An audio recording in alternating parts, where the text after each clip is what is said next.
Let me ask you this then. If someone could go back to you a year and a half ago, and you mentioned your father's the primary caregiver, if they could go back and let's just say at that point you guys would just accept any advice that was given, what advice would you go back and give those two people? Everyone told us this is the good part. Oh. When my mom got diagnosed, this is the good part. This is the easy part. Enjoy it. And back then, when you're slapped in the face with the harsh reality of this disease, you're like, no, how could this be the good part? This is devastating. Looking back now, that was the good part, because that was the time where I can still talk to my mom. Now I can't. She was able to take care of herself better than she can now. She was able to shower. She was able to cook. She was able to clean.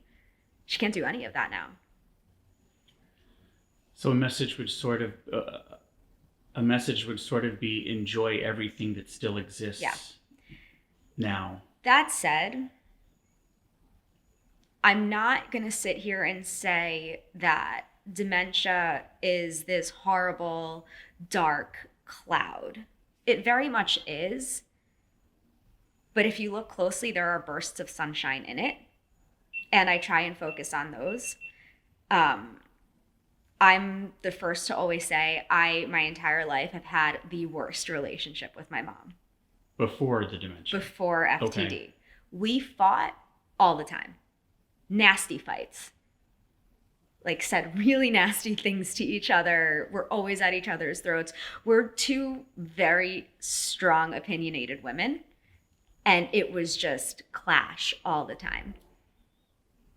I never in my life knew what it would look like to have a good relationship with my mom. Now, I don't have to have any walls up when I'm with her. We don't fight anymore. We walk and we hold hands and she gives me hugs, and we never did any of these things.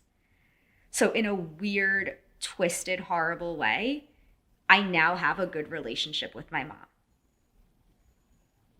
And for what it's worth, that's what I want to treasure, because somehow God gave me that gift in my lifetime that I never thought I would get. That said, what I would do to fight with my mom again, you don't even know. I would kill to pick up my phone and see a long, really nasty text message rant, calling me a bitch, calling me this and that, because it would mean things are normal. Yeah. But I don't have that. Right. One time in the fall, my mom, she was a little more verbal then. This is, 6-7 months ago. She decided she wanted to go to a restaurant after we had dinner. So she went upstairs, she put on some clothes, and she needed the back zipper zipped up.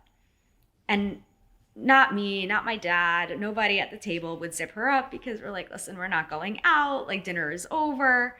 And she wasn't grasping that. And she asked me to zip her up. I said no. She goes, you're a bitch. And I looked at her and I was like, thank you. I missed that.